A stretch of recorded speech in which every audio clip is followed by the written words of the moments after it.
Praise the Lord, brothers and sisters, those who are gathered for this church prayer meeting. ఎవరైతే ఈ యొక్క సంఘ ప్రార్థనకు చేరువచ్చారో వారందరికీ కూడా ప్రభువైన యేసుక్రీస్తు నామములో శుభములు తెలియజేస్తా ఉన్నాం. हमारे प्रिय और भाइयों बहनों जो भी इस मीटिंग में जुड़ चुके हैं उन सभी लोगों को हमारे उद्धारकर्ता प्रभु यीशु मसीह के नाम में शुभकामनाएं. Before entering into the time of prayer, let us have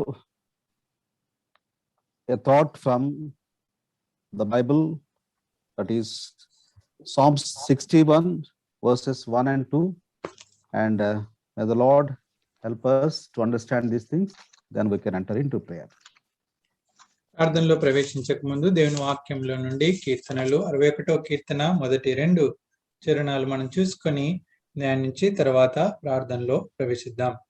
प्रार्थना में प्रवेश करने से पहले आइए हम सभी लोग हमारे पवित्र शास्त्र से भजन संहिता 61 अध्याय के पहले 2 वचन को पढ़कर परमेश्वर के अनुग्रह के अनुसार इन 2 वचनों पर ध्यान मनन करने के लिए आगे बढ़ेंगे. Let us all read together these 2 verses, please. Then we can have word of prayer for the help of the Lord, and then we can enter into the time of meditation. మనందరం కలిసి 2 వచనాలు కీర్తనలు 61 2 వచనాలు కలిసి చదువుకుందాం. తర్వాత ప్రార్థించి మనము వాక్య ధ్యానంలోకి వెళ్దాం. भजन संहिता 61 अध्याय के पहले 2 वचनों को आइए हम सब लोग मिलकर पढ़ेंगे. पढ़ने के बाद परमेश्वर के अनुग्रह के लिए प्रार्थना करेंगे. प्रार्थना के बाद ध्यान मनन में आगे चलेंगे. Hear my cry, O God, attend my prayer. From the end of the earth will I cry unto thee, when my heart is overwhelmed. Lead me to the rock that is higher than I. ప్రేమ కలిగిన మా ప్రియ పరలోకపు తండ్రి, నమ్మదగిన మా దేవ, యేసుక్రీస్తు ప్రభువారి పరిశుద్ధమైన శక్తి కలిగిన నామములో మీకు వందనములు చెల్లిస్తున్నాం. ఈ విధముగా మేము సంఘముగా మీ రక్తము ద్వారా కడుగబడి పవిత్రపరచబడిన అనుభవములో, మీ పరిశుద్ధ సన్నిధిలో పరిశుద్ధపరచబడిన ప్రజల మధ్యలో ఈ సహవాసములో మిమ్మల్ని తండ్రి స్తుతించుటకు, ఆరాధించుటకు మాకు అనుగ్రహిస్తున్న మీ కృపను బట్టి మీకు వందనములు చెల్లిస్తున్నాం. తండ్రి, పాటల ద్వారా మీరు మహిమ పొందినందుకు వందనములు. తండ్రి, ఈ సమయంలో ప్రార్థన కొరకాయి మేము సమకూడి ఉంటున్నాము. ప్రార్థనలో మేము ఎలాగూ ప్రార్థించాలో తండ్రి కొన్ని అనుభవాలు మరి చదువుబడిన భాగంలో నుండి మాకు నేర్పించమని ప్రార్థిస్తున్నాం. తద్వారా మా జీవితంలో ప్రార్థనా పరులుగా, ప్రార్థనా యోధులుగా సిద్ధపరచమని ప్రార్థిస్తున్నాం. అంధకార శక్తులన్నింటిని విశ్వాసం ద్వారా యేసుక్రీస్తు ప్రభు నామములో బంధిస్తున్నాం. ఈ రక్త ప్రోక్షణ క్రింద తీసుకొస్తున్నాం. మీ ఆత్మతో అభిషేకించండి తండ్రి. మీ యొక్క మాటలు మీ సింహాసనం నుంచి విడుదల చేయండి. బోధించుటలో, తర్జుమా చేటిలో మీ దాసులమైన మాకు కావలసిన కృప దయచేయండి తండ్రి. సరి అయిన తండ్రి మాటలను ప్రజలు గ్రహించుట కొరకైన తండ్రి విషయాలను మీరు దయచేయమని ప్రార్థిస్తున్నాం. తండ్రి, పరిశుద్ధాత్మ దేవుడు మాకు వాక్య పరిచర్య చేయను గాక. మీ యొక్క ఆత్మాభిషేకంతో నింపి నడిపించమని మీకే సమర్పించుకుంటూ మీ రక్త ప్రోక్షణ క్రిందికి ఆన్లైన్ ట్రాన్స్మిషన్ అంతటిని సాధనలను తీసుకుని వస్తున్నాం తండ్రి. జూమ్ యాప్ను కూడా తీసుకోవడానికి మీరు సహాయపడ్డారు. ఈ యాప్ ద్వారా తండ్రి మరి క్వాలిటీగా ఈ విధంగా ట్రాన్స్మిషన్ జరగడానికి మీరు చూపిస్తున్న ఈ కృపంతటిని బట్టి కూడా మేము స్తుతిస్తూ కనపరుస్తున్నాం. చేస్తూ వచ్చిన ప్రతి విధమైన మేలు ఉపకారములను బట్టి వందనములు చెల్లిస్తూ యేసుక్రీస్తు ప్రభు వారి పరిశుద్ధమైన నామములో స్తోత్రములు చెల్లించి వేడుకుంటున్నాము తండ్రి. ఆమేన్.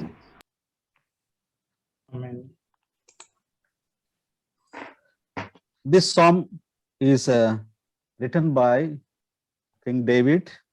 According to the inscription of this psalm, we can understand. కాబట్టి ఈ యొక్క కీర్తన దావీదు రాస్తూ వచ్చారని మనము దీనిపై భాగంలో రాయబడినటువంటి మాటలను బట్టి మనం గ్రహించగలం. और यहाँ पर इन 2 वचनों को भजन संहिता 61 अध्याय के जो वचन हमने पढ़ा है, इस अध्याय के ऊपर जो यहाँ पर लिखा गया, इसके द्वारा, इसके कारण हम समझ सकते हैं ये भजन दाऊद के द्वारा लिखा गया कहकर. So David writes songs at the time of trouble, at the time of happiness, whatever the situation may be. Depends upon the situation, he used to write the songs. ఒకటి దావీదు మరి పరిస్థితులు ఏవైనా కానీ, ఆ సంతోషకరమైన పరిస్థితులు, దుఃఖకరమైన పరిస్థితులు, అన్నిట్లో మరి ఆయన ఈ కీర్తనలు రాసేవారు. दाऊद के जीवन में हम देखते हैं चाहे परिस्थिति किसी तरह का भी हो, चाहे वो आनंद भरा परिस्थिति हो या दुख की समय हो, हर समय में वह इस भजन के लेखक किए जैसा हम देख पाते हैं। David himself writes the song and he will compose the song, tune to the song, to the words, and he plays with a musical instrument. Then he will sing. Such a person in Telugu, I don't know in English what is the right word, but in Telugu, such a person is called Vaggeya Karudu. So he do everything. చూడండి, దావీదు జీవితం గమనిస్తే ఆయన ఈ రీతిగా కీర్తనలు రాసేవాడు, వాటికి రాగము, తాళము, మరి అవన్నీ కట్టేవాడు, ట్యూనింగ్ చేసేవాడు. అంతేకాకుండా వాటిని వాయిద్యాలు వాయిస్తూ ఆ పాటను పాడుతూ ఉండేవాడు. కాబట్టి ఆయనను మరి వాంగ్వేయకారుడు అని అంటూ ఉంటారు తెలుగులో. और हम देखते हैं दाऊद के जीवन में दाऊद स्वयं ही इस भजन को लिखता था। भजन को लिखने के बाद उस भजन को सुर जोड़ता था और सुर जोड़ने के बाद वो खुद गाता था इस भजन को, और उस भजन को गाते हुए उसे संगीत भी जोड़ता था। हम कह सकते हैं कि वो बहुत ही बड़ा लेखक है कहकर कह सकते हैं, या संगीतकार है कहकर भी कह सकते हैं। Any person, any musician who writes the song and compose tuning to that words and playing music to that and singing, such a person is anyone is called Vaggeya Karudu. If anybody knows the English right word, he can help me later also. కాబట్టి ఈ రీతిగా ఎవరైనా కానీ పాటలు రాసి, కీర్తనలు రాసి, దానికి మరి స్వరాన్ని కట్టి, దాని తర్వాత దాన్ని పాడుతూ, దాన్ని సరైనటువంటి రీతిగా దానికి వాయిద్యాలు వాయిస్తూ పాడేవారిని వాంగ్వేయకారుడు అనేవారు. ఇంగ్లీష్ లో ఈ పదము ఎవరికైనా తెలిస్తే చెప్పండి. और इस तरह से जो एक भजन को लिखने के बाद उसके सुर जोड़ने के बाद उसे संगीत देना, संगीत देकर इन सारी चीजों करने के बाद उसे खुद गाना, ये बहुत ही बड़ी बात है। और इसीलिए ये एक महान व्यक्ति है। इस तरह के व्यक्तियों को बहुत ही महान व्यक्ति या बहुत ही महान संगीतकार है कहकर हम कह सकते हैं। Brother, artist. Oh, thank you, brother. Thank you. So he is an artist.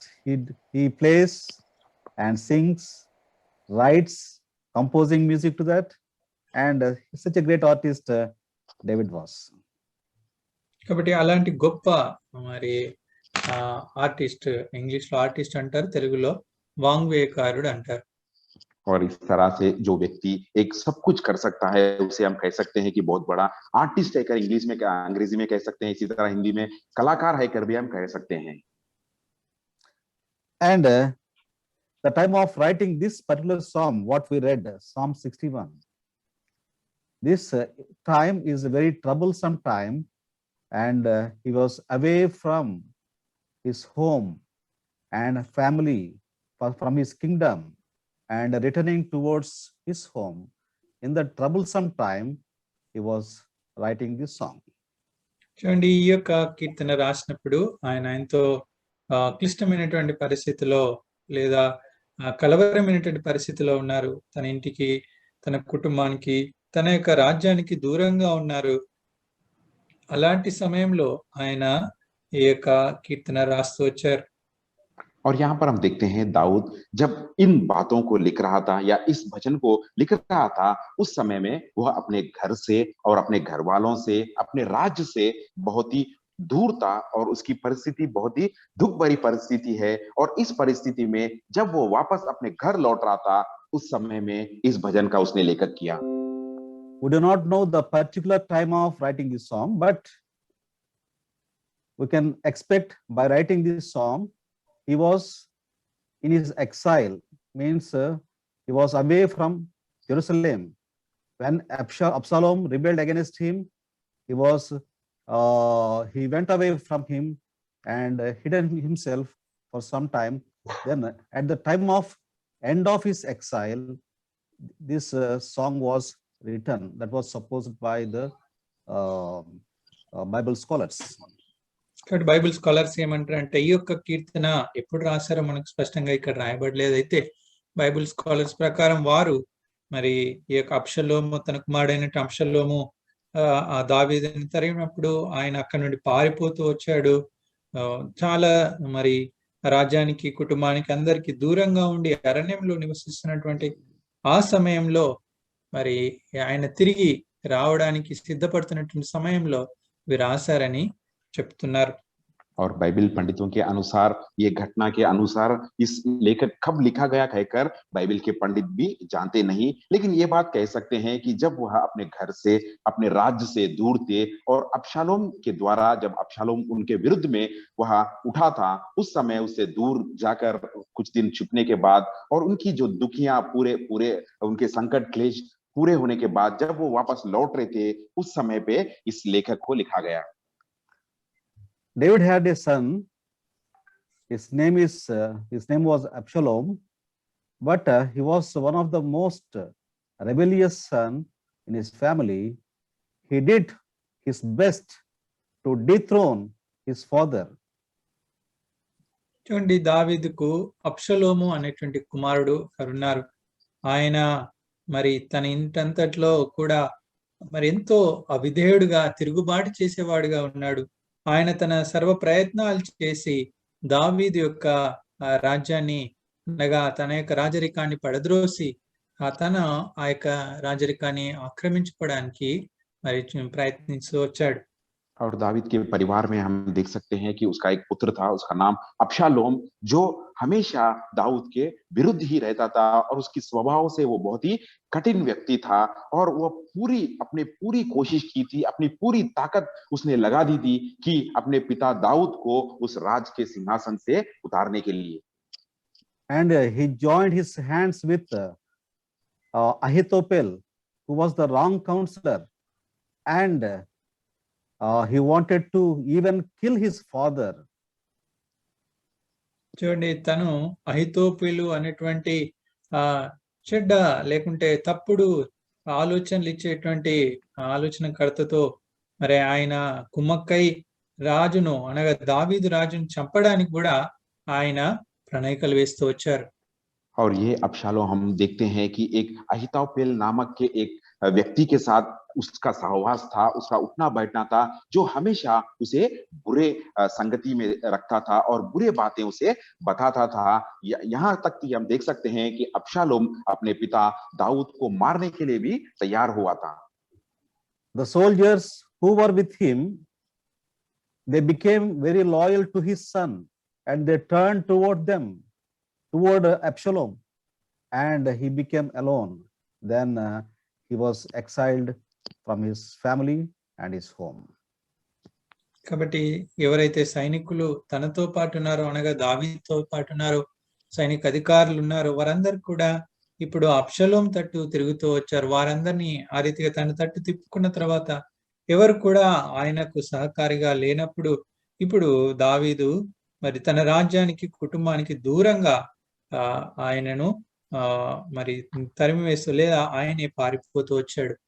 और जो सैनिक और जो लोग दाऊद के साथ थे, उन सारे लोगों को इस अबशालोम ने अपने तरफ उसने मोड़ लिया है. जो सैनिक दाऊद के साथ रहते थे वो सारे अबशालोम की तरफ हो गए थे. इस समय दाऊद अकेला पड़ गया और इस समय में उसको घर और राज को छोड़कर भागना पड़ा. In 2 Samuel chapter 17 verse 3, Ahithophel was giving a counsel to Absalom in verse 3, and I will bring back all the people unto thee. The man whom thou seekest is as if all returned, so all the people shall be in peace. 2 సమూయేలు గ్రంథం 17వ అధ్యాయము 3వ వచనంలో తెలుగులో 2-3 కలిసి ఉన్నాయి. ఇక్కడ అబ్షలోము రాజుతో అనగా అబ్షలోముతో అహితోపెలు అంటా ఉన్నాడు, నేను రాజును మాత్రము హతం చేసి జనులందరినీ కూడా నీ తట్టు తిప్పేదను అని చెప్తూ వచ్చాడు. और यहाँ पर हम देख सकते हैं दूसरे समूएल का किताब 17 अध्याय के 3 पद में उस उसने उससे अबशालोम से कह रहा है कि और मैं सब लोगों को तेरे पास लौटा ले आऊंगा कहकर कह रहा है, और वो कह रहा है कि मैं उस व्यक्ति को मारने के बाद इन सारे लोगों को तेरे पास लौटाऊंगा कहकर। So in one translation, that is a New Simplified Bible, there is one more translation is there, and in the translation, so it was translated, this particular verse is translated like this. I will read. Then I will bring back men to you. It will be like a bride returning to her husband. Bride returning to her husband. People will come back to you, like that it was translated. కాబట్టి ఆ యొక్క తెలుగులో మరి English లో రాయబడినటువంటి ఇంకొక translation లో ఈ రీతిగా రాయబడుతూ వచ్చింది. రాజును మాత్రం హతం చేసి జనులందరినీ నీ యొద్దకు తీసుకొచ్చేదను, ఒక పెండ్లి కుమారుని యొద్దకు వచ్చినట్టు వారు వస్తారు అన్నట్టు రాస్తూ వచ్చారు. और एक अंग्रेजी के एक दूसरे तर्जुमा में इस तरह से हम देख सकते हैं, वहां पर लिखा गया कि मैं राजा की हत्या करने के बाद या राजा को मारने के बाद इन सारे लोगों को इस तरह से तुम्हारे पास दोबारा लौट कर ले आऊंगा जिस तरह से दुल्हन को ले आया जाता है कहकर। So David was separated from soldiers, and David was separated from people, and he was alone, and his feeling is mentioned in verse 2. కాబట్టి దావీదు తన రాజ్యం నుండి, తన ప్రజల నుండి, తన యొక్క మరి కుటుంబం నుండి, అందరి నుండి వేరు చేయబడుతూ వచ్చారు. ఇప్పుడు తనకున్నటువంటి ఆ యొక్క హావభావాలు, తనకున్నటువంటి తన మనసులో ఉన్నటువంటి ఆలోచనలు ఈ యొక్క 2వ వచనంలో మరి రాయడం మనం చూస్తాం. और इस समय में हम देखते हैं दाऊद महाराजा ने अपने सैनिकों से अलग हो गया, अपनी प्रजा से अलग हो गया, अपने राज्य से भी वो अलग हो गया। इस समय में अलग होने के बाद जो उसकी मन की बातें हैं, जो विचार उसके मन में है, यहाँ पर हम देख सकते हैं कि दूसरे वचन में वो कह रहा है। And in verse 2 of Psalm 61, from the end of the earth will I cry unto thee, and my heart is overwhelmed. ఇక 2వ వచనంలో ఈ రీతిగా అంటున్నారు, నా ప్రాణము తల్లడిల్లగా భూదిగంతముల నుండి నీకు మొరపెట్టుచున్నాను. और वो कह रहा है कि मूर्छ खाते समय मैं पृथ्वी के घोर से भी तुझे पुकारूंगा कहकर। So David's heart was overwhelmed, faint. So, and he was almost all, his condition was collapsed. At that situation, he was writing this song. దావీదు పరిస్థితి అల్లడిల్లినటువంటి పరిస్థితి, అనగా సొమ్మసిల్లిపోయినటువంటి పరిస్థితి, ఆయన అంటే ఇంకా ఏమాత్రం కూడా నిలబడలేనటువంటి పరిస్థితి. అలాంటి పరిస్థితుల్లో మరి ఈ యొక్క మరి మాటలు రాస్తా ఉన్నారు. और यहाँ पर हम देख पाते हैं कि दाऊद की स्थिति किस तरह से है, किस तरह की दुर्बलता में वो है कि वो कह रहा है कि मेरे शरीर में अब कोई शक्ति बाकी नहीं रहा, कि मैं मूर्छ हो जा रहा हूं कहकर कह रहा है। और उस समय में इन बातों को वो लिख रहा है। Jerusalem is the place of covenant, and it is the position also is given by God as a promise, and he was away from that place and away from that position, and now he was fainted and overwhelmed. So in that sad condition he was writing this song. యెరూషలేము దేవుడు నియమించినటువంటి స్థానము, దేవుడు అనుగ్రహించినటువంటి స్థానము, అలాంటి మరి స్థానం నుండి, అలాంటి రాజ్యం నుండి అతడు వేరు చేయబడి ఇప్పుడు తల్లడిల్లిన సొమ్మసిల్లిన స్థితిలో ఉండి రాస్తా ఉన్నారు. और यहाँ पर हम देखते हैं जो यरूशलेम की जो राज्य है, जो जगह है, यह जगह परमेश्वर के द्वारा वांछा के प्रति दिया गया। सो ये राज्य है, ये भूमि है, और वहां पर बहुत ही अच्छी स्थिति में और अच्छी स्थाई में राजा को वहां पर दाऊद को रखा गया था। और उस तरह की वांछा की भूमि से, उस तरह के प्रतिज्ञा से वह दूर हो गया। अभी दूर होकर ये बात वो कह रहा है कि वह बहुत ही दुर्बलता में है और उसकी स्थिति मूर्छ हो जा रहा है। In Psalms 61 verse 2, from the end of the earth, he was drawing towards the end of the earth. So he unable to come out of that situation with that feeling. he was writing. చూడండి, ఆయన కూర్చున్నటువంటి స్థితి, ఆ పరిస్థితులు చూస్తే ఆయన అంటున్నారు భూదిగంతముల నుండి అంటున్నాడు. అనగా అటువంటి ఎంతో మరి లోతైనటువంటి లేదా చాలా దీనమైనటువంటి స్థితిలోనికి అతడు వెళ్ళిపోతూ వచ్చాడు. అటువంటి స్థితిలో నుండి నేను మొరపెడుతున్నాను అంటున్నారు. और यहाँ पर हम देखते हैं जिस परिस्थिति में जिस स्थिति में दाऊद बैठा है, वो कह रहा है कि पृथ्वी की घोर से भी मैं तुझे पुकारूंगा। इसके द्वारा हम देख सकते हैं कि किस तरह की स्थिति या स्थाई या दुर्बलता में दाऊद है कहकर। In verse 2 also he mentioned one more thing. Lead me to the rock that is higher than I. I am in the very lower state and the rock is very higher. I am unable to reach. మరి అంతేకాకుండా ఈ రెండో చరణంలో ఇంకో మాట అంటున్నారు, నేను ఎక్కలేనంత ఎత్తైన కొండపైకి నన్ను ఎక్కించుము. కాబట్టి ఆ యొక్క ఎక్కలేనటువంటి స్థితిలో, ఎత్తైన స్థితిలో ఉంది. నేనేమో భూదిగంతంలో ఉన్నాను. మరి నన్ను అటువంటి స్థానంలోనికి ఎక్కించమని అంటా ఉన్నారు. और इसी दूसरे वचन के दूसरे भाग में, आखिरी भाग में हम देख सकते हैं कि वो कह रहा है कि जो चट्टान मेरे लिए ऊंची है उस पर मुझको ले चल। यहाँ पर वो कह रहा है कि मेरे सामने जो चट्टान है वो बहुत ही ऊंची स्थाई पे है और मैं अपने आप उस चट्टान पे नहीं चढ़ सकता हूं। तो वो परमेश्वर से यहाँ पर मदद मांग रहा है कि उस चट्टान पे उसे पहुंचाने के लिए। At that time he heard a news. That news was Absalom, the son whom he loved very much, he died. అలాంటి సమయంలో ఇప్పుడు ఒక వార్త వింటూ వచ్చాడు. ఎవరినైతే దావీదు అతిగా ప్రేమిస్తూ వచ్చాడో తన కుమారుడైన అబ్షలోము చనిపోయాడని వార్త వచ్చింది. और इस समय में एक संदेशा दाऊद के पास पहुंचाया गया कि जो उसका पुत्र था अब्शालोम, जिसे वो बहुत ही प्रेम करता था, वह मृत्यु हो गया कहकर समाचार उसके पास पहुंचा।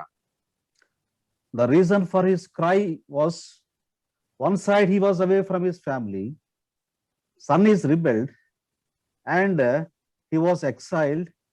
Not only that, the son whom he loved, now he died. చూడండి, ఇప్పుడున్న పరిస్థితి, ఆయన తన రాజ్యానికి తన కుటుంబానికి దూరంగా ఉన్నాడు. మరి అంతేకాకుండా ఆయన యొక్క రాజ్యం నుండి ఆయన తరిమివేయబడుతూ వచ్చాడు. అటువంటి పరిస్థితిలో అతను ఉన్నాడు. అయితే తన ప్రేమించిన కుమారుడు మరి ఆ యొక్క రాజ్యంలో ఉన్నారు, తన కుటుంబం అంతా అక్కడ ఉంది. అయితే ఇప్పుడు తన ప్రేమించిన కుమారుడు చనిపోయాడు అనేటువంటి వార్త అతనికి వచ్చింది. और यहाँ पर हम देख सकते हैं कई सारे कारण जो दाऊद के दुख भरी परिस्थिति के लिए है, या वो दुखी चिंतित रहने का कारण हम देख सकते हैं कि जो उसका पुत्र था उसके विरुद्ध में वो उठा था और वो अपने घर से, राज्य से दूर हो गया था और इन तरह की परिस्थितियों में वो बहुत ही दुखी था। इसके अलावा उसे ये खबर मिली कि उसका पुत्र मर चुका है कहकर। So we can read these things in 2 Samuel chapter 17 and 18. We can understand this particular portion. కాబట్టి ఈ యొక్క భాగం గురించి ఇంకా మనము 2 సమూయేలు గ్రంథం 17-18 అధ్యాయాలు చదివితే ఇంకా అనేక విషయాలు ఇక్కడ వీటి గురించి రాయబడుతూ వచ్చాయి. इन बातों को पूरी तरह से समझने के लिए अगर हम दूसरी समूएल का किताब 17 और 18 अध्यायों को पढ़ेंगे तो इस घटना के बारे में पूरी जानकारी हमें मिल सकती है। David loved Absalom, but their relationship between father and son, that was not good. One side love, father only loving, but son is always rebelling. So their relationship is like a stormy relationship, always struggling relationship. చూడండి, అబ్షలోముకు దావీదుకు ఉన్నటువంటి మరి సంబంధము మనం గమనించినట్టయితే వారు అబ్షలోముని దావీదు ఎప్పుడు ప్రేమిస్తుండేవాడు. అయితే అబ్షలోము మాత్రము దావీదుకు తిరుగుబాటు చేసేవాడు. కాబట్టి ఎప్పుడు కూడా ఒక పోరాటంతో కూడినటువంటి ఆ యొక్క సంబంధము, పోరాటంతో కూడినటువంటి ఆ రిలేషన్షిప్ వారు కలిగి ఉన్నారు. और यहाँ पर हम देख सकते हैं जिस तरह से अब्शालोम और दाऊद के बीच में जिस तरह का प्रेम संबंध उनके बीच में था, हम देख सकते हैं कि एक तरफा प्रेम था जो सिर्फ दाऊद ही अपने पुत्र के प्रति बहुत ही प्रेम और लगाव के साथ था, लेकिन वही पुत्र अब्शालोम हमेशा दाऊद के विरुद्ध कार्य करता था, हमेशा दाऊद के विरुद्ध ही वो रहता था और उनके बीच में जो संबंध इस तरह से था जो लहरों की तरह समंदर में उछलते हुए लहरों की तरह था, जो एक युद्ध वातावरण की तरह था। And David had forgiven Absalom's mistakes, transgressions, and he wants to restore the fellowship with his son. Now his son is not alive, he is dead. చూడండి, అబ్షలోముని దావీదు ప్రేమించేవాడు, తన యొక్క ప్రతి తప్పిదాన్ని క్షమించాలని కోరుతూ వచ్చాడు. అంతేకాకుండా ఆ కోల్పోయినటువంటి ఆ సంబంధాన్ని తిరిగి సమకూర్చాలని, తనతో ఐక్యత కలిగి సమాధానం కలిగి ఉండాలని కోరుతూ వచ్చాడు. అయితే ఇప్పుడు తన కుమారుడైన అబ్షలోము చనిపోతూ వచ్చాడు. और यहाँ पर हम देखते हैं दाऊद हमेशा ही अपने पुत्र अब्शालोम से बहुत ही प्रेम रखता था। जो भी गलती उसके द्वारा की गई थी, उन सारी गलतियों को वो क्षमा करना चाहता था और एक अच्छे संबंध अपने पुत्र के साथ वो बनाए रखना चाहता था। लेकिन यहाँ पर हम देख सकते हैं कि ये घटना यहाँ पर वो मर चुका है। Now David's feeling is there will be no restoration at all. That was the David's feeling. కాబట్టి ఇప్పుడు తనకున్నటువంటి ఆ యొక్క మనోభావాలు, తనకున్నటువంటి ఆలోచనలు ఏ రీతిగా ఉన్నాయంటే, దావీదు అనుకుంటున్నాడు ఇంకా ఈ యొక్క తిరిగి సమకూర్చబడినటువంటి ఈ యొక్క స్థితి ఇంకెప్పటికీ రాదు అనేటువంటి ఆలోచనలో ఉన్నాడు. और दाऊद का मन के विचार या उसकी सोच इस तरह से है कि दोबारा ये दिन कभी नहीं आएगा कि हम दोनों इकट्ठा हो सके या हम दोनों दोबारा एक हो सके कहकर। With all these thoughts, now David was writing, I am at the end of the earth and I am very lower state which I cannot climb. కాబట్టి ఈ ఆలోచనలన్నిటి చేత దావీదు రాస్తా ఉన్నాడు, నేను బూదిగంతములలో ఉన్నాను, నేను ఎంతో దీన స్థితిలో నేను ఉంటున్నాను, ఆ యొక్క ఎత్తైన స్థితిలోనికి నేను ఎక్కలేని పరిస్థితిలో ఉన్నాడని రాస్తా ఉన్నారు. और इन सारे विचारों को मन में रखते हुए यहाँ पर दाऊद लिख रहा है कि मैं पृथ्वी के घोर पर हूं कहकर कह रहा है, और जिस ऊंचाई पे जो चट्टान है उस ऊंचाई पे मैं नहीं पहुंच सकता हूं कहकर वो कह रहा है।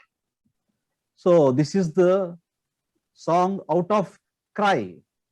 Cry is not just like a saying or a prayer, but it is a cry. It comes out of heart.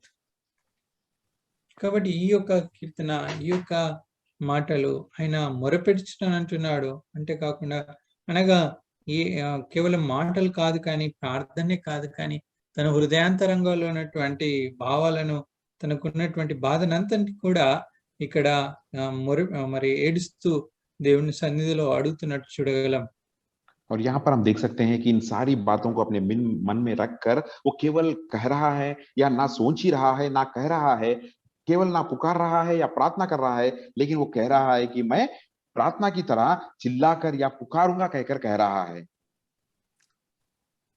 We know that in wilderness, if any animal is moving, if that animal heard an astonishing sound or a shrilling sound, immediately the animal's ears attends to that sound. అరణ్యంలో సాధారణంగా గమనిస్తే ఏదైనా ఒక జంతువు ఒక వింతైనటువంటి అరుపు లేకుంటే తనకున్నటువంటి స్థితిని బట్టి అరిస్తే మిగతా జంతువులు ఆ యొక్క స్వరాన్ని, ఆ యొక్క అరుపును గుర్తుపట్టేవి. और हम देखते हैं कि जंगल में अगर कोई भी आवाज आती है तो जंगल के जो जानवर है तुरंत उस आवाज को सुनते हैं और किस तरह से वो आवाज आ रही कहकर उसे देखते हैं। Now David was crying. That cry, that sound, it is a piercing cry or cry out of agony. That to that cry, he was asking the Lord, attend my cry. కాబట్టి మొదటి వచనంలో మనం చూడగలం, దావీదు అట్టి బాధ, తనకున్నటువంటి వేదన చేత ఇప్పుడు మొరపెడతా ఉన్నాడు, దేవుని సన్నిధిలో గోజాడుతా ఉన్నాడు. ఆ యొక్క మాటను మనం మొదటి వచనంలో చూడగలం. और यहाँ पर हम देख सकते हैं जो पहले वचन में लिखा गया कि दाऊद अपने मन के विचार से जो दुख उसके मन में है, उस मन में जो विचार और दुख के साथ यहाँ पर जिस तरह से लिखा गया कि मैं चिल्ला रहा हूं, मेरा चिल्लाना सुन, और मैं पुकार रहा हूं कहकर वो कह रहा है।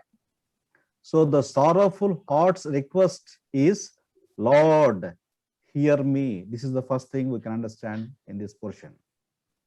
కాబట్టి తన యొక్క వేదన చేత బాధ చేత పెడుతున్నటువంటి మరి ఆ విషయము లేదా అడుగుతున్నటువంటి విషయము, దేవా నా మొర ఆలకించుము అనేటువంటి మాట మొట్టమొదటిది మనం చూడగలం. और यहाँ पर हम देख सकते हैं कि उसके मन के अंदर जो दुख है, जो विचार है, उस दुख के साथ और उस विचार के साथ वो कह रहा है, जिस तरह से पहले वचन में लिखा गया, हे परमेश्वर मेरा चिल्लाना सुन। And the answer is already ready, that we can read in a well-known portion, Jeremiah chapter 33 verse 3. మరి దీనికి జవాబు సిద్ధంగా ఉంది. ఇర్మియా గ్రంథము 33వ అధ్యాయము 3వ వచనం. और इसका जवाब भी तैयार है, जैसा हम देख पाते हैं इर्मिया का किताब 33 अध्याय के 3 वचन में। Call unto me and I will answer thee and show thee great and mighty things which thou knowest not. నాకు మొరపెట్టుము, నేను నీకు ఉత్తరం ఇచ్చేదను, నీవు గ్రహింపలేని గొప్ప సంగతులను, గూఢమైన సంగతులను నీకు తెలియజేతును. और यहाँ पर हम देखते हैं कि मुझसे प्रार्थना कर और मैं तेरी सुनकर तुझे बड़ी बड़ी और कठिन बातें बताऊंगा जिन्हें तू अभी नहीं समझता। So in our lives, when we are in that feeling, unable to come out of the situations, so in such a situation, if we cry, the Lord is ready to hear our cry. కాబట్టి మన జీవితంలో మనం కూడా ఇలాంటి పరిస్థితులు, ఇలాంటి వేదనకరమైనటువంటి స్థితిలో ఉంటే, మరి మనం దేవుని సన్నిధిలో మొరపెట్టినప్పుడు మన దేవుడు మన మొరను ఆలకించడానికి, ఉత్తరమియడానికి సిద్ధంగా ఉన్నారు. अगर हम भी हमारे जीवन में इसी तरह की परिस्थिति से अगर हम गुजर रहे हैं, इसी तरह की दुख भरी परिस्थिति में हम हैं, तो अगर इस परिस्थिति से हम परमेश्वर के ओर पुकारेंगे, तो परमेश्वर हमारी पुकार और प्रार्थना सुनने के लिए और उसे जवाब देने के लिए तैयार है। In Philippians chapter 4 and verse 6, be careful for nothing, but in everything by prayer and supplication with thanksgiving let your requests be made known unto God. ఫిలిప్పీయులకు రాసిన పత్రిక 4వ అధ్యాయము 6వ వచనంలో, దేని గురించి చింతపడకుడు గాని ప్రతి విషయంలోనూ ప్రార్థన విజ్ఞాపముల చేత కృతజ్ఞతాపూర్వకంగా మీ విన్నపములు దేవునికి తెలియజేయడి. फिलिपियों की पत्री 4 अध्याय के 6 वचन में हम इस तरह पढ़ते हैं, किसी भी बात की चिंता मत करो, परंतु हर एक बात में तुम्हारे निवेदन, प्रार्थना और विनती के द्वारा धन्यवाद के साथ परमेश्वर के सम्मुख उपस्थिति किए ले आओ कहकर। In Matthew 11:28, we know a well-known verse, come unto me all that are heavy laden, I will give you rest. మనందరికి తెలిసిన మాట మత్తయి సువార్త 11వ అధ్యాయము 28వ వచనంలో రాయబడుతూ వచ్చింది, ప్రయాసపడి భారం మోసుకుంటున్న సమస్త జనులారా నా యొద్దకు రండి, నేను మీకు విశ్రాంతి కలుగజేతును.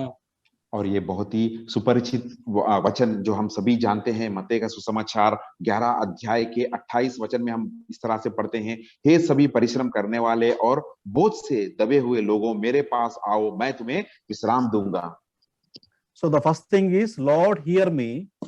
And the second thing we are going to see in the same first verse, Lord, help me. కాబట్టి మొట్టమొదటి విషయం మనం చూస్తూ వచ్చాం, దేవా నా మొర ఆలకించుము అని. రెండవ సంగతి, రెండవ విషయంలో చూస్తున్నాం, రెండవ వచనంలో చూస్తా ఉన్నాం, ప్రభువా నాకు దేవా నాకు సహాయం చేయము అని.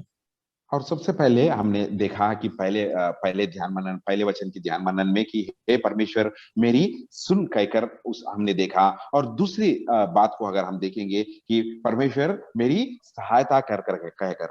Psalms 61 verse 1, second part, attend unto my prayer, means he was requesting the Lord, not only listening, attend, come and attend.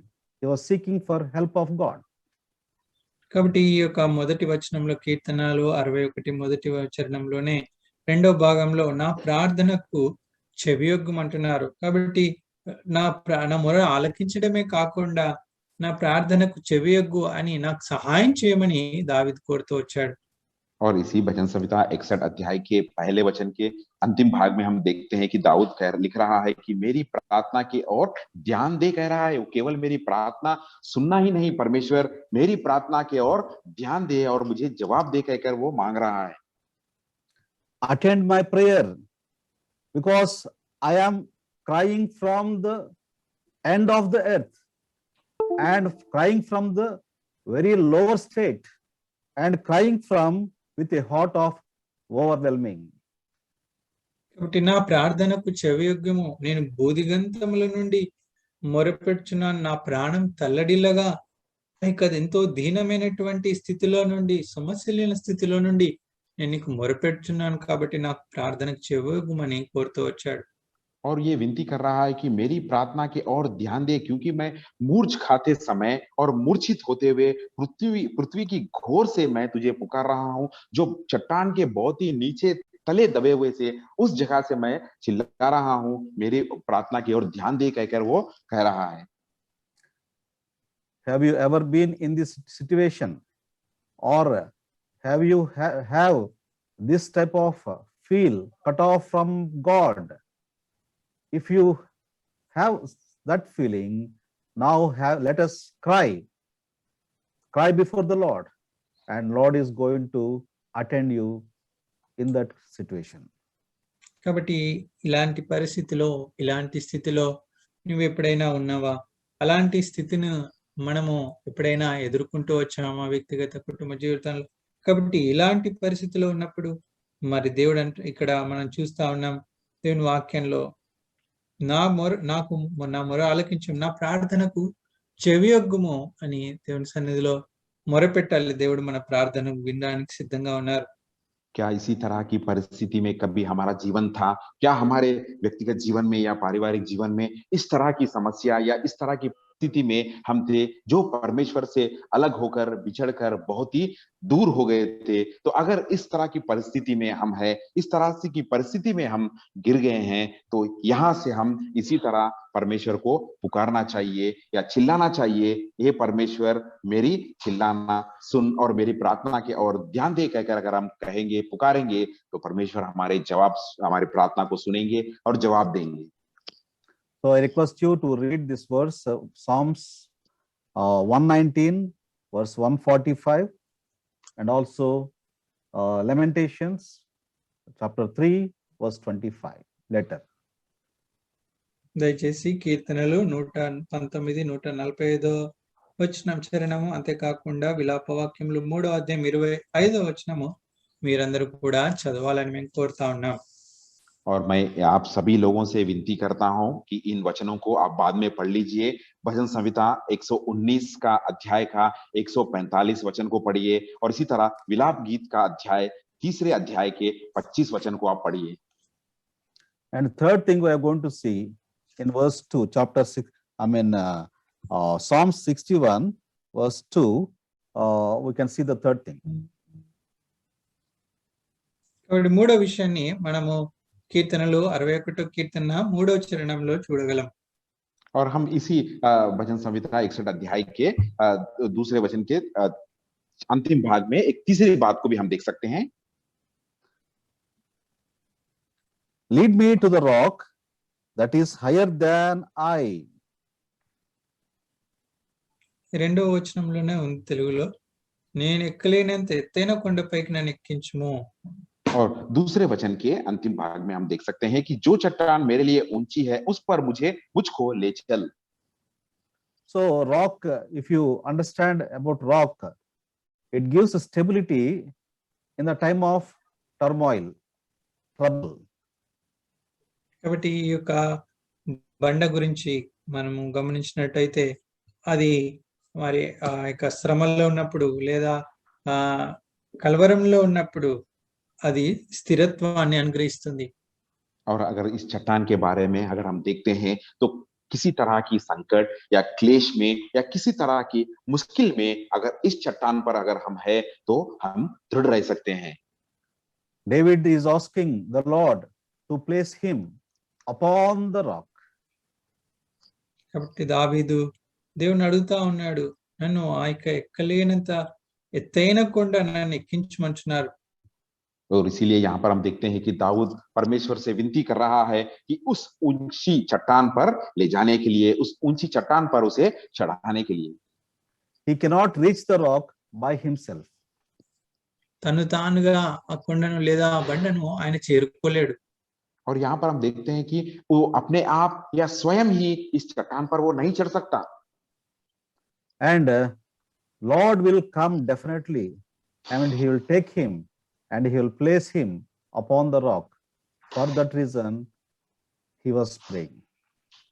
కాబట్టి దేవుడు తప్పకుండా ఆయన వచ్చి ఆ యొక్క తన స్థితిలో భూదిగంతంలో ఉన్నటువంటి స్థితిలో నుండి లేవనెత్తి ఆ యొక్క కొండపైకి ఆ యొక్క బండపైకి తను నిలబెడతాడు, ఎక్కిస్తాడు అనేటువంటి విశ్వాసం కలిగి ఉన్నాడు కాబట్టి మొరపెడతా ఉన్నాడు.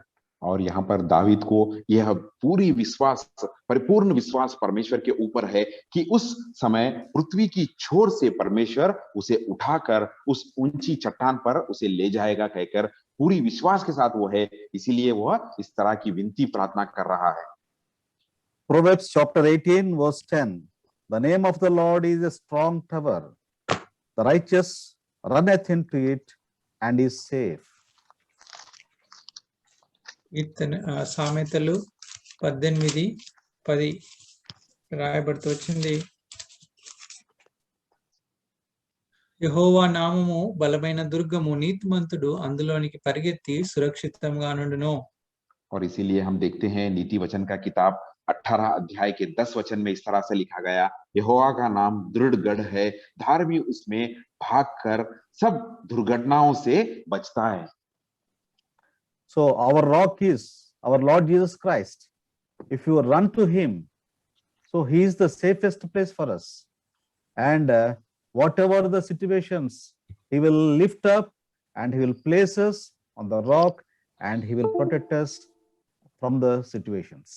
కాబట్టి మన యొక్క దుర్గము, మన యొక్క బండ ప్రభువైన యేసుక్రీస్తు వారు మనకున్నటువంటి పరిస్థితులు ఏవైనా కానీ ఎలాంటి స్థితిలో దీన స్థితిలో ఉన్నప్పటికీ ఆయన యొద్దకు పరిగెత్తగా ఆయన మనల్ని లేవనెత్తి ఉన్నత స్థలంలో ఆ ఎక్కలేనటువంటి ఎత్తైన స్థలంలో మనల్ని నిలబెట్టేవాడుగా ఉన్నారు.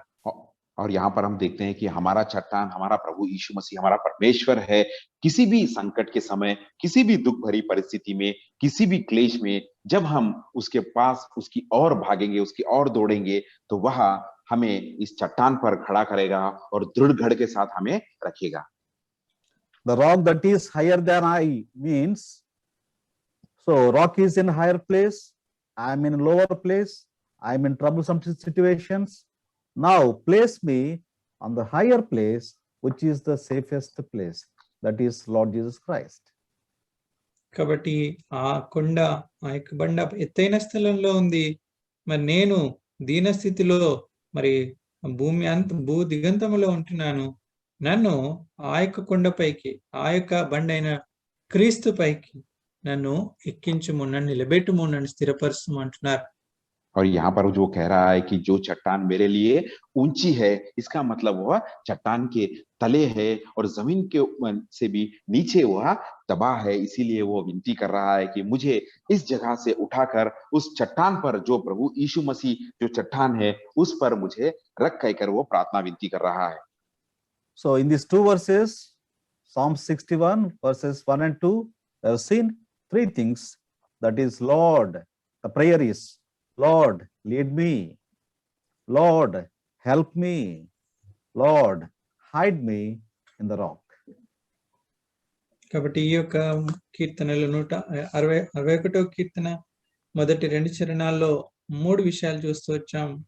దేవా నా మొర ఆలకించుమని, రెండవది దేవా నా యొక్క మొరలకు చెవియొగ్గుము, నా ప్రార్థనకు సహాయం చేయమని, మూడవది దేవా నన్ను స్థిరపరచుము, ఆ యొక్క బండపై నన్ను స్థిరపరచుము అని మొరపెడుతూ వచ్చాడు.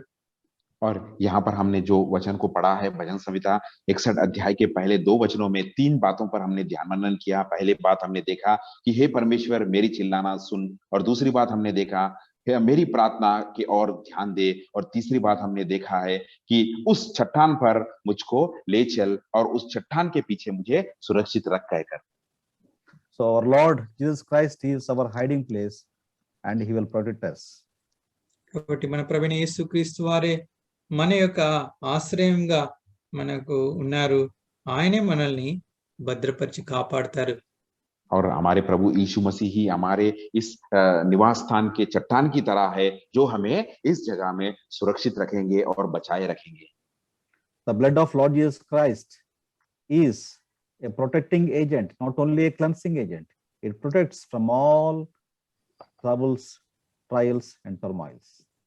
మన ప్రభువైన యేసుక్రీస్తు యొక్క రక్తము అది మనల్ని పరిశుద్ధపరచడమే కాకుండా మన యొక్క బాధలు, ఇబ్బందులు, ఇరుకులు అన్నిట్లో నుండి అది కాపాడేదిగా, మరి కాపాడే శక్తి గలదిగా ఉన్నది. और प्रभु यीशु मसीह की जो लहू है जो केवल हमें उद्धार देना ही नहीं लेकिन हर तरह की संकट में, क्लेशों में से, दुखों में से और मुश्किलों में से हमें बचाने वाले एक लहू की तरह है। So with this prayer, let us enter into prayer. కాబట్టి ఈ కొన్ని తలంపులతో మనం ప్రార్థనలో ప్రవేశిస్తాం. और इस कुछ चंद विचारों के साथ आइए हम प्रार्थना में प्रवेश करेंगे। ప్రేమ కలిగిన మా ప్రియ పరలోకపు తండ్రి, మీ వందనములు చెల్లిస్తున్నా. మాకు ఇచ్చిన ప్రార్థనా సమయమును బట్టి వందనములు, మీరు ఇచ్చిన వాక్యమును బట్టి వందనములు. తండ్రి, దావీదు యొక్క ప్రార్థన నాకు చెవియొగ్గుము, నాకు సహాయము చేయము, నన్ను నీ దగ్గర దాచుము అని చేసిన ప్రార్థన ఈనాడు మా ప్రార్థన కూడా. తండ్రి, మమ్మల్ని దాచిపెట్టండి, పరిస్థితుల నుంచి దాచండి, భద్రపరచండి. మా ప్రార్థన సమయం దీవించమని, మా సహవాసం దీవించమని యేసు నామములో స్తుతించి ప్రార్థించి వేడుకుంటూ ఉన్నాము తండ్రి. Amen. ఆమేన్.